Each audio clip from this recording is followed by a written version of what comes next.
Banyak dari kita yang beranggapan bahwa untuk meningkatkan hasil panen, memacu pengisian bulir padi, khususnya bulir-bulir yang berada pada pangkal malai, bisa dilakukan dengan memberikan fungisida. Namun, apakah anggapan ini memang benar? Yuk kita kupas lebih lanjut.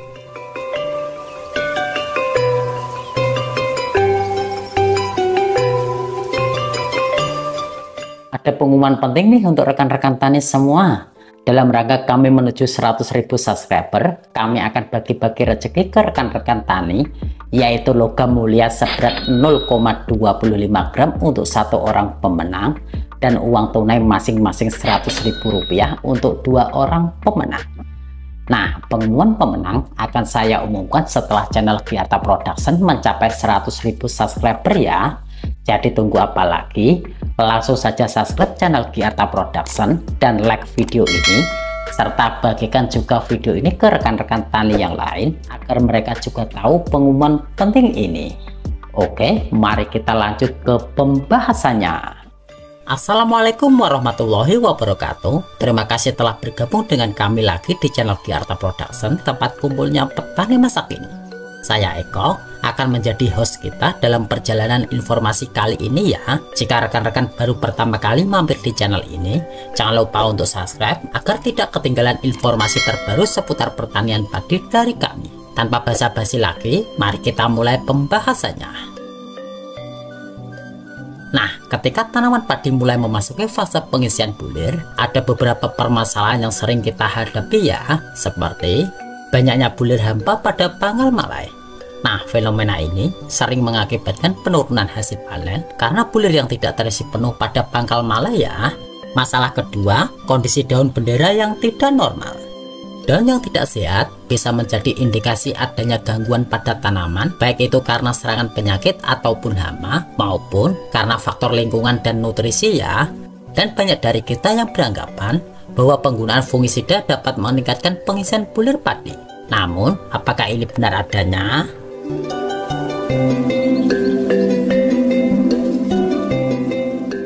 Nah, mitos tentang penggunaan fungisida untuk meningkatkan pengisian bulir padi sebenarnya masih perlu dipertanyakan ya. Fungisida umumnya digunakan untuk melindungi tanaman dari serangan penyakit dan hama, bukan untuk meningkatkan hasil panen secara langsung. Namun, apakah ada kaitannya antara kondisi tanaman yang sehat dengan pengisian bulir padi yang optimal? Mari kita bahas lebih lanjut.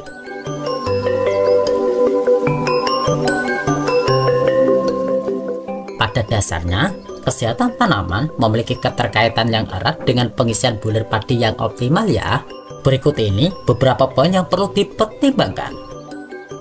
Poin pertama, penyerapan nutrisi.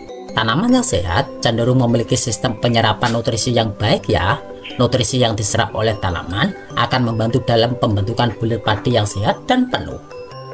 Lalu, poin kedua, fotosintesis yang efisien.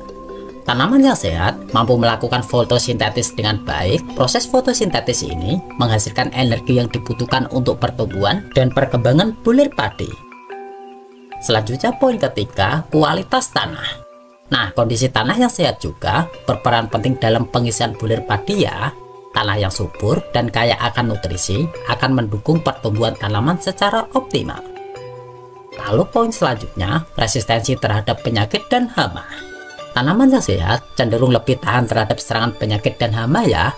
Dengan demikian, tanaman dapat fokus pada pertumbuhan dan pengisian bulir padi tanpa terganggu oleh gangguan eksternal. Dan untuk poin yang terakhir, peran manajemen tanaman.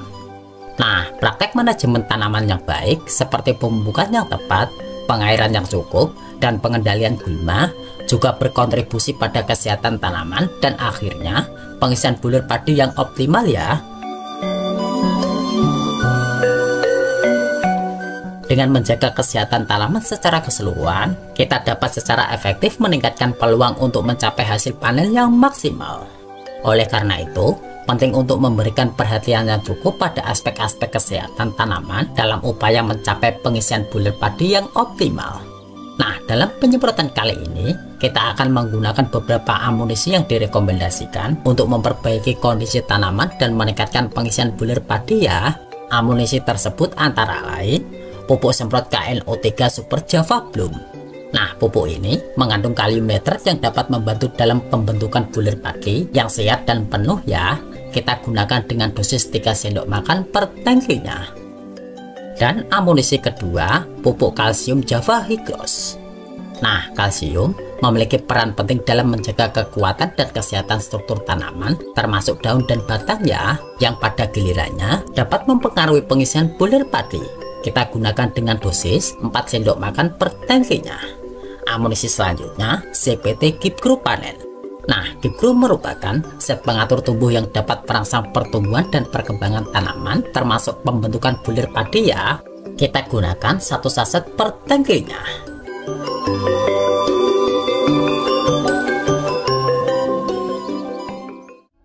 Sebelum melakukan penyemprotan, penting untuk memperhatikan beberapa hal seperti dosis penggunaan yang tepat dan waktu aplikasi yang optimal ya. Aplikasikan 2 kali saat padi berumur 67 hari dan 77 hari setelah tanam.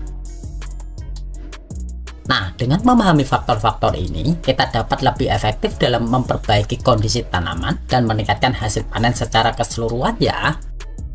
Itulah pembahasan kita kali ini mengenai permasalahan pengisian bulir padi, mitos dan fakta seputar penggunaan fungisida, serta amunisi yang dapat digunakan untuk memperbaiki kondisi tanaman ya. Terima kasih telah menyimak. Jangan lupa untuk like, komen, dan share video ini agar informasi ini dapat bermanfaat bagi lebih banyak rekan-rekan petani lainnya. Sampai jumpa di video selanjutnya. Saya Eko, terima kasih sudah menonton hingga akhir. Dan salam sukses petani Indonesia.